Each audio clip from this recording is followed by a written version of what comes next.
শুভ সকাল বন্ধুরা। দোলন simple housewife চ্যানেলে তোমাদের সবাইকে স্বাগত। তোমরা সবাই কেমন আছো?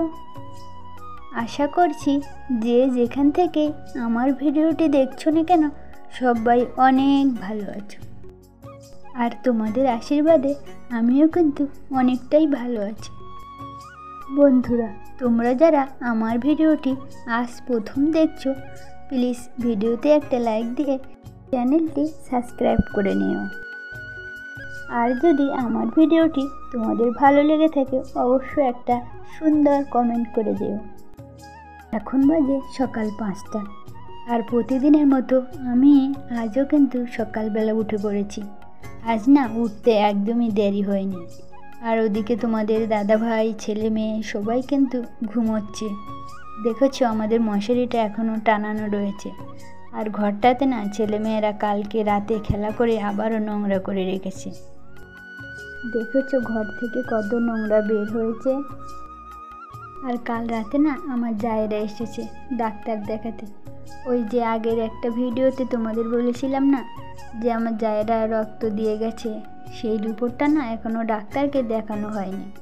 ওরা কালকে এসেছে, আর আজ তো মঙ্গলবার, আজকে না ডাক্তারকে দেখাতে যাবে সন্ধেবেলা। ওরা ওই ঘরে ঘুমোচ্ছে, আর আমি উঠে এই ঘরটাকে না ভালো করে একটু ঝাড় দিয়ে নিচ্ছি। আর তোমরা তো জানো আমি রাতে খাওয়ার পরে বাসনগুলো মেজে রাখি। কালও কিন্তু 9টার পরে খাওয়া দাওয়া হয়ে গেলে বাসন মেজে রেখেছিলাম। আর কাল রাতে না ভীষণ বৃষ্টি হয়েছিল, তখন আমি বাইরে ভাত করছিলাম উনুনে। আমার ভাতটা কিন্তু রান্না শেষ হয়নি, তার মধ্যেই না বৃষ্টি এসে গেছিলো। তো ছাতা মাথায় দিয়ে রান্নাটা করছিলাম। ওইভাবে না অনেক কষ্ট করে ভাতটা করেছিলাম। আর উনুনটা না আমার পুরো ভিজে গেছে। আর এই যে বস্তাটা দেখছো, এটা দিয়ে না উনুনটা ঢেকে রাখতাম, এটাও কিন্তু ভিজে গেছিলো। তাই জানো তো 10টার বড় গামলি দিয়ে উনুনটাকে ঢেকে রেখেছিলাম, কিন্তু উনুনে তো অল্প আগুন জ্বলছিল। জন্যে জানো তো গামলির ভিতরটা না ভীষণ কালো হয়ে গেছে, দাগটা না তুলতে পারছি না। আর রাতে না বৃষ্টি হওয়ার পর অনেক জল জমে গেছিল। তোমাদের দাদাভাই ঝাঁট দিয়ে দিয়ে জলগুলো সরিয়েছিল। আর এই দিকটাতে তো নিচু, তার জন্য না এই জলগুলো আবার জড়ো হয়েছে। তারপর কিন্তু আর বৃষ্টি হয়নি। দেখেছো ওই দিকে চেয়ে এই দিকটাতে অনেক শুকিয়ে গেছে। আর এই পাতাগুলো না উনুনের কাছে অনেক ধুলো মাটি রয়েছে, ঝাঁট দিয়ে ওইখানেই রেখে দেব, পরে জড়ো করে ফেলে দেব। আর এখন কিন্তু সবাই ঘুম থেকে উঠে গেছে। তোমাদের দাদা ভাই, আমার যা দেখো ওই ঘরে উঠে ঝাঁট দিচ্ছে। কেবল আমার ছেলে মেয়েরা এখনো ঘুমোচ্ছে। আমার কিন্তু ঝাঁট দেওয়া প্রায় হয়ে গেছে। আর আজও কিন্তু তোমাদের দাদাভাই 8টার মধ্যে কাজে বেরোবে, তার জন্য কিন্তু আমি ভাতটা বসিয়ে ঝাঁট দিচ্ছিলাম। আর এই বাসনগুলো দেখছো, এগুলো কিন্তু কাল রাতে খাওয়া দাওয়ার পর মেজে রেখেছিলাম, তাই একটু গুছিয়ে রাখছি। আর সবার আগে ভাতটা বসিয়েছিলাম না, তার জন্য ভাতটা আমার হয়ে গেছে।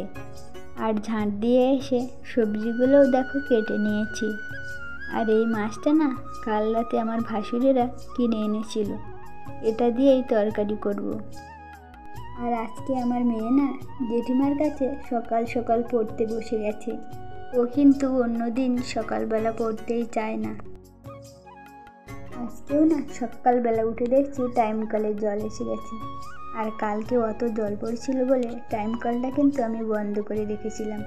কিন্তু ছেলে দেখো পড়তে পড়তে বাইরে এসেছিল, এসে দেখছে টাইম কলে জল পড়ছে। তাই জামা কাপড়গুলো কাচার জন্য চলে এসেছি। কাল না ছেলে অনেক জামা কাপড় নোংরা করে রেখেছিল। ওদিকে তোমাদের দাদা ভাইয়ের টিফিনটা গুছিয়ে খেতে দিয়ে চলে এসেছি। আমাদের কিন্তু এখনো খাওয়া হয়নি, জল চলে যাবে বলে তাড়াতাড়ি করে কেচে নিচ্ছি।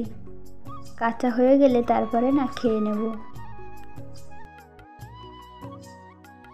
আকাশটা কিন্তু এখনো মেঘলা হয়ে আছে, বৃষ্টিও হচ্ছে না, রোদও হচ্ছে না। জানি না আজকেও জামা কাপড়গুলো শুকাবে কিনা, ঘরেই হয়তো মেলে দিতে হবে।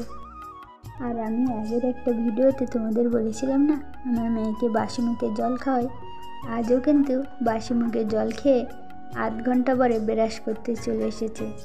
আর এদিকে দেখো তোমাদের দাদাভাই রেডি হয়ে কাজের জন্য চলে গেছে।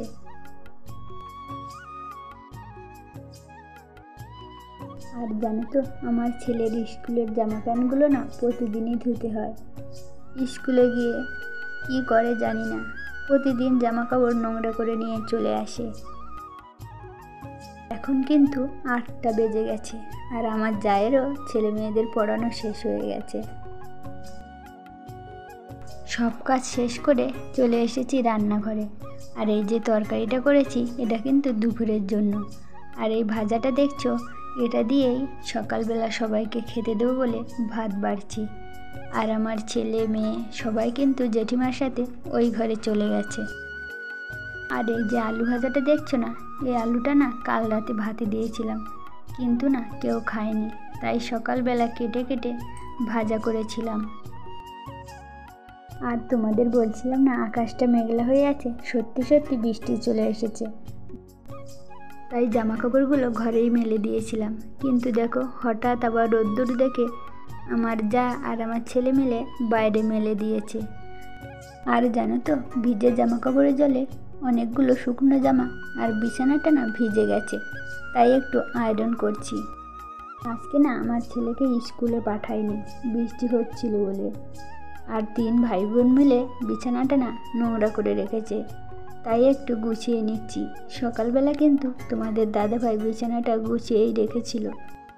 আর আজকে জানো তো অনেক দিন পর না অনেক সময় পেয়েছি, ছেলেকেও স্কুলে নিয়ে যেতে হয়নি। আর ওকে স্কুলে নিয়ে যাওয়া নিয়ে আসা করতে করতে অনেক সময় লেগে যায়, তাই আজকে ঘরটাকে একটু ভালো করে মুছে নিচ্ছি। আর তোমরা তো জানো আমি সব সময় ঘর মুছতে পারি না, যখন সময় পাই তখনই ঘর মুছে নিই। সকালে সময় পেলে সকালে মুছে নিই, আর যদি সকালে সময় পাই না তাহলে বিকালে মুছে নিই। আর বৃহস্পতিবার দিনটা ভোরবেলা উঠে চেষ্টা করি যাতে ঘরবাড়ি সব কিছু মুছে রাখা যায়। এদিকে দেখো পুচকিটা এসেছে আমার মেয়ের সঙ্গে খেলা করতে, কিন্তু মেয়ে না ওকে খেলতে নিচ্ছিল না, তাই ওকে ঘরে ছেলের কাছে পাঠিয়ে দিয়েছি। ছেলে ঘরে একা বসে বসে টিভি দেখছে, আর ওই ঘরে আমার জায়ের ছেলে আমার মেয়ে খেলছে, কিন্তু একে না খেলতে নিচ্ছে না। তোমাদের বলছিলাম না একটু আগে বৃষ্টি হয়ে গেছে, দেখেছো উঠানে কত জল জমে গেছে। সকালবেলা তো একবার উঠান ঝাঁট দিয়েছি, তোমরা দেখতেই পেয়েছিলে, কিন্তু এখনের বৃষ্টিতে উঠানে আবার অনেক জল হয়ে গেছে, তাই আবারও ঝাঁট দিয়ে জলগুলো সরিয়ে দিচ্ছি।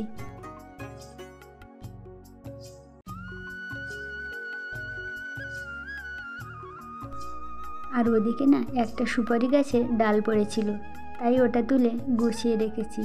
আর এই পাতাগুলো না তুলে বাইরে ওদিকে ফেলে দিচ্ছি। সব কাজ করে ঝানও করে নিয়েছি, আর একটু সিঁদুর পরে ঠাকুর ঘরে চলে এসেছি। আর কালকে তো তোমাদের বলেছিলাম আমার ছেলে কিন্তু পুজো দিয়েছিল, তাই আমি ঠাকুর ঘরে এসে আগে ঠাকুর ঘরটা ভালো করে মুছে নিয়েছি, কারণ আমার ছেলে তো ছোট, ও ভালো করে না গুছাতে পারেনি ঠাকুর ঘরটা, তাই আজকে ভালো করে গুছিয়ে ঠাকুর পুজোটা দিয়ে নিচ্ছি।